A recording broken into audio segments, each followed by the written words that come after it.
Hello everyone, आप देख रहे हैं चैनल इग्नू इन्फो।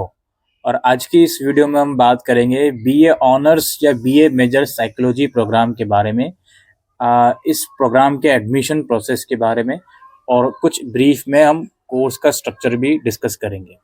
सबसे पहले हम बात करते हैं एलिजिबिलिटी की। 10+2 है, किसी भी स्ट्रीम में आप पास हो आप एलिजिबल हो।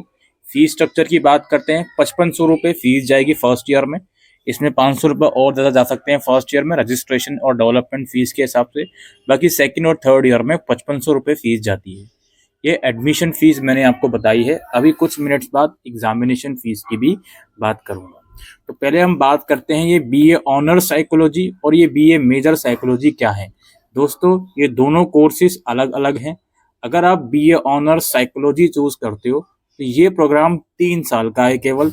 इस प्रोग्राम में आपको साइकोलॉजी के अंदर ऑनर्स करवाया जाएगा, यानी कि मैक्सिमम सब्जेक्ट्स आप सिर्फ साइकोलॉजी के पढ़ोगे और उसके अलावा कुछ स्किल एनहांसमेंट, कुछ एईसी और कुछ जनरिक के सब्जेक्ट आप पढ़ सकते हो। वहीं जो बीए मेजर इन साइकोलॉजी है, इसके अंदर डिफरेंस ये है, पहले तो ये है कि ये प्रोग्राम 4 साल का है।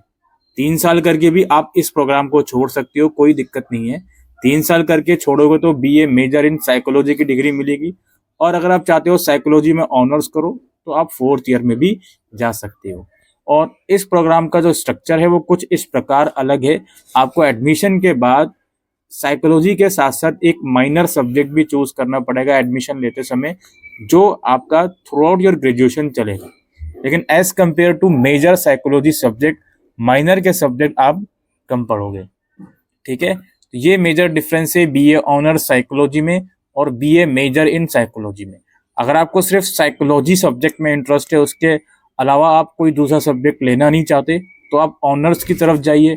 वहीं अगर आपको बीए मेजर करना है साइकोलॉजी में, आप चाहते हो साइकोलॉजी के साथ साथ कोई एडिशनल सब्जेक्ट भी मैं साथ साथ पढ़ता रहूं, तो आप बीए मेजर इन साइकोलॉजी की तरफ जा सकते हो। ठीक है, और बीए मेजर वाला सब्जेक्ट 4 साल का है, जिसमें अगेन 3 साल करके आप ड्रॉप कर सकते हो। और ऑनर्स में कोई चौथे साल का ऑप्शन नहीं है, वो 3 साल का ही कोर्स है।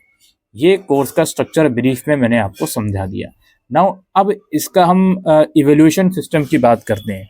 इसके जो एग्जाम्स हैं, चाहे ऑनर्स हो या साइकोलॉजी हो, दोनों के बारे में ही इन्फॉर्मेशन, अब जो जितनी भी इन्फॉर्मेशन मैं बताऊंगा दोनों के बारे में बताऊंगा। चाहे आपके एग्जाम्स हो या असाइनमेंट हो, वो एनुअल मोड में सबमिट होते हैं। अगर आप जनवरी सेशन में एडमिशन ले रहे हो तो दिसंबर 2025 में, अगर आप जुलाई सेशन में एडमिशन ले रहे हो तो अगले साल जून में जाके आपके एग्जाम्स होंगे। उसी तरीके से असाइनमेंट भी, आप जब फॉर्म भरते हो तो आपको दिखेगा सेमेस्टर वाइज सारी चीज़ें चल रही हैं, लेकिन इनके जो दोनों सेमेस्टर हैं वो एक साथ ही कंडक्ट होते हैं, फर्स्ट ईयर में और फिर सेकंड और फिर थर्ड ईयर में। इसी के साथ असाइनमेंट की बात करते हैं। जो बच्चा जनवरी सेशन में एडमिशन लेता है, दोनों सेमेस्टर के असाइनमेंट सितंबर अक्टूबर में सबमिट करेगा।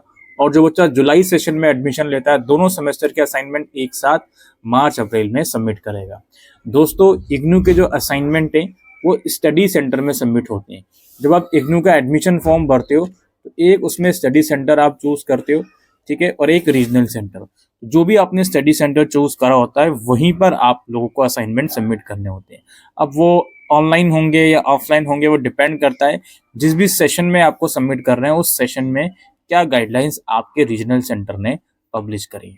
दोस्तों, एग्जाम्स का जो मैंने बताया दिसंबर या जून में, अब एग्जाम से 2-3 महीने पहले एग्जामिनेशन फॉर्म निकलते हैं, जिसमें आपको एग्जामिनेशन फीस अलग से पे करनी होती है, जो कि होती है आपकी 200 रुपये पर कोर्स। अगर आपका कोई प्रैक्टिकल या प्रोजेक्ट का कंपोनेंट है तो 300 रुपये उसकी फीस अलग से जाएगी। अगर वो 4 से ज़्यादा क्रेडिट है तो 800 रुपये उसकी फीस, 500 रुपये उसकी फीस अलग से जाएगी। वरना अमूमन 200 रुपये पर सब्जेक्ट आपको एग्जामिनेशन फीस हर एक ईयर में अलग से पे करनी होती है। एग्जाम फॉर्म में आपको एग्जाम फीस पे करनी होती है, एग्जाम सब्जेक्ट सेलेक्ट करने होते हैं और अपना एक एग्जामिनेशन सेंटर चूज करना होता है। इग्नू की एक खास बात दोस्तों ये है कि आप अपना जो एग्जाम है, जरूरी नहीं है जिस स्टेट में आपने एडमिशन लिया है वहीं पर दो, आप इग्नू के किसी भी सेंटर में एग्जाम दे सकते हो।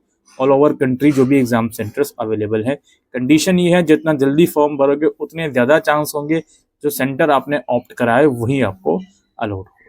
दोस्तों, चूंकि ये एक एनुअल मोड प्रोग्राम है तो जनवरी सेशन में इनरोल करने वाले का आइडियल मंथ जुलाई मानो और जुलाई सेशन में इनरोल करने वाले का आइडियल मंथ जनवरी मानो।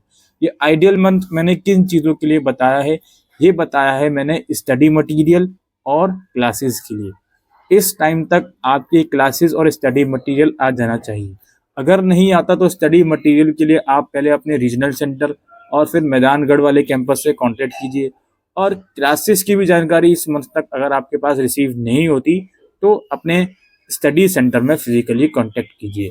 दोस्तों, स्टडी मटेरियल का स्टेटस और क्लासेस का शेड्यूल उसके लिए ऑफिशियल साइट्स हैं इग्नू की, वहाँ जाकर आप लोग चेक कर सकते हो। क्लासेस का शेड्यूल रीजनल सेंटर की वेबसाइट पर आता है, आपको ईमेल के थ्रू भी शेड्यूल आ सकता है। और स्टडी मटेरियल का स्टेटस आप लोग चेक कर सकते हो इग्नू की ऑफिशियल वेबसाइट से। बाकी असाइनमेंट जो मैंने बताया, assignment is very crucial part in IGNOU. इसका 30% वेटेज होता है दोस्तों, और जो थ्योरी एग्जाम्स होते हैं उसका 70% वेटेज।